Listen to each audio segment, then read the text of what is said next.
بسم الله الرحمن الرحيم إلا إيا ديسمبر صدري كودي لبدي كون إيا سغاليتون سنة كي تغي markii cudurka loo yaqaano COVID-19 kuna caan baxay Coro Virus laga ogaaday dalka Shiinaha inuu ka dilaacay waxa sii kordhay xawliga uu ku faafay cudurkaas xogtii ugu dambeysay waxay sheegaysaa inuu saameeyay cudurkan dalal kor u dhaafaya 150 isla markaasna dadka uu saameeyay iyagu naftigoodu ay gaarayaan 157 ilaa hadda waxaa la xaqiiqsaday hal case oo dalkeena ahna muwaadin Soomaaliyeed waxa xanuunkan qatartiisu uu gaarsiisan yahay meel aad iyo aad u sareysa khatarna ugu jira wadamo badan uu gaari karo ilaahay waxaan ka baryaynaa inuu cudurka naga badbaadiyo qof kasta oo Soomaaliyeed iyo culumaduna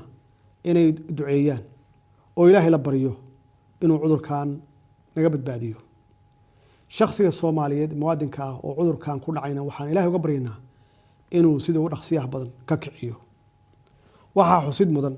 in labada dal ee dariska aan nahay ee Kenya iyo Ethiopia iyaguna uu saameeyay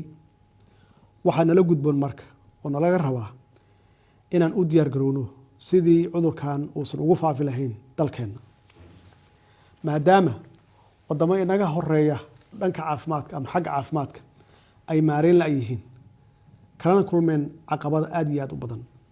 haddana dawladda Soomaaliyeed waxay isku dayaysaa wax kasta oo suurtagal ah oo dadaala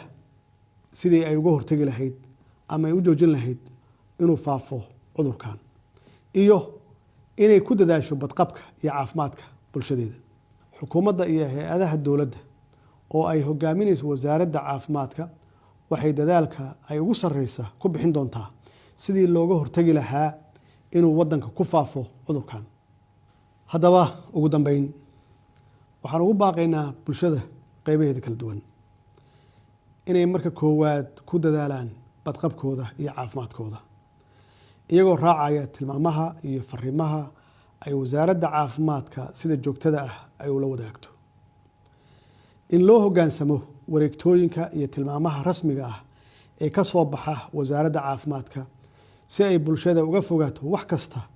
oo fududeyn kara ama faafin kara cudurkan in bulshada dhammaan ay ka qayb qaataan dadaalka loogu jiro ka hortagga iyo la dagaalanka cudurkan in laga fogaado isu imaanshaha iyo kulamada aan muhiimka ahayn si looga taxadaro inuu cudurkan dalkeena ku faafo in la hakiyo safarada aan muhiimka ahayn ee lagu imaanayo ama looga baxayo wadanka wassalaamu calaykum waraxmatullaahi wabarakaatuh